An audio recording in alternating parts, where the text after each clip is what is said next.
The state didn't want this out. Fraud inside Kentucky's transportation cabinet. Licenses issued without a driver's test. It is an ongoing WDRB investigation, and tonight we hear from a whistleblower who says coworkers used her login to pull off this scheme.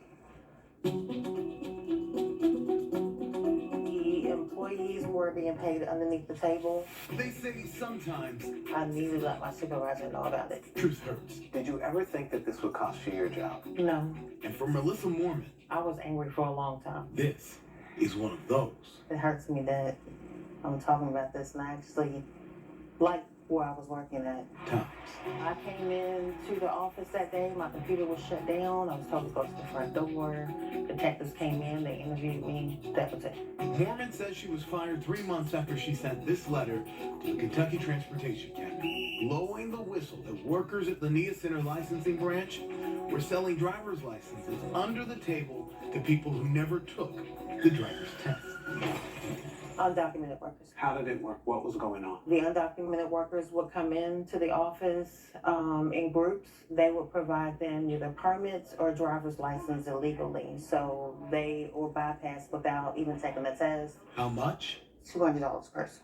Up to 5 times a day, she says. Was this an everyday thing? Almost, yes. I first reported on the driver's license fraud investigation in April after getting my hands on one of the state's revocation letters. We learned the transportation cabinet sent more than 1,500 of them in 5 months, telling drivers their license was issued in error and must be returned or they could be criminally charged. At the time, state officials confirmed at least 2 terminations, and ongoing state and federal investigations focused on the NIA Center in West Louisville and the E-Town license branch. But they denied all of our records requests, withholding 2,300 documents on the fraud. Mormon's story fills in the blanks. I found out it may have been going on for a couple of years before it was found out. We're told it wasn't as simple as people getting state-issued driver's license or permits without taking a test. She says 2 of her colleagues at the NIA Center approached her with a business venture, asking if she wanted to get in on the scheme. I was asked to bring certain customers in, and they are brought in to me without signing in. And you would scan their documents as usual. Documents made to look legitimate, like birth certificates and social security cards, according to the letter she wrote to the state. But a key to pulling off this scheme was making sure the required Homeland Security screening was never run. I start getting these emails saying, are you doing this? Are you doing this? Are you doing this? And that's where it unraveled. She says those workers were using her login, a password she says her bosses made her share, as all workers at the driver's license branch did not have their own.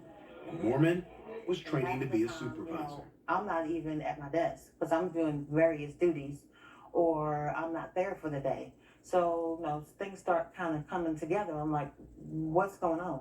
Was it always undocumented workers? Yes, Every time? every time. It does not surprise me. Adrian Trivedi helps people trying to obtain legal status, an immigration attorney for 14 years. For those immigrants that don't have a pathway to obtain legal status, having a driver's license could mean the difference between getting home from work safely, to their children, to their wives or husbands, and not for a relatively small price to be able to have that chance of avoiding deportation, even just for that day. They're willing to take it. To Mormon, this license scheme exploited people. So I didn't want no parts of it. Mormon says she wrote this letter with her boss on October 29th, and she spoke to detectives 3 months later. She was fired the same day. Gut punch, yes.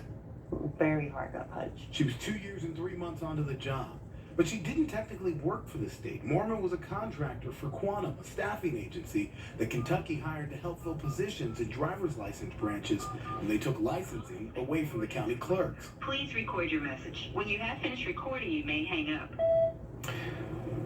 Mr. Van Zanten, this is Gilbert Corsi from WDRB News. The Michigan-based company did not return our calls or emails. It hung up. It's shocking. Why would an employer punish and take retribution on an employee that reported this wrongdoing? Mormon's story, now the heart of a whistleblower lawsuit going after both the Kentucky Transportation Cabinet She should be a hero. and Quantum Solutions. There's a failure to supervise these employees. There were obviously no checks and balances. Kentucky State Police is on it. There are serious concerns, and will hold anybody accountable if they violated the law. That's basically all Governor Andy Beshear would say as we pressed on this case in April. But there was a part of our interview that didn't make our prior report, and it may be important now. Is there an immigration component to this? Not that I'm aware of. WDRB is fighting in court for the paper trail to be made public, uncovering who knew what and when. Sometimes the truth does hurt. I was hurt and depressed. But Melissa Mormon believes I really would like to get my job back. it will set her free.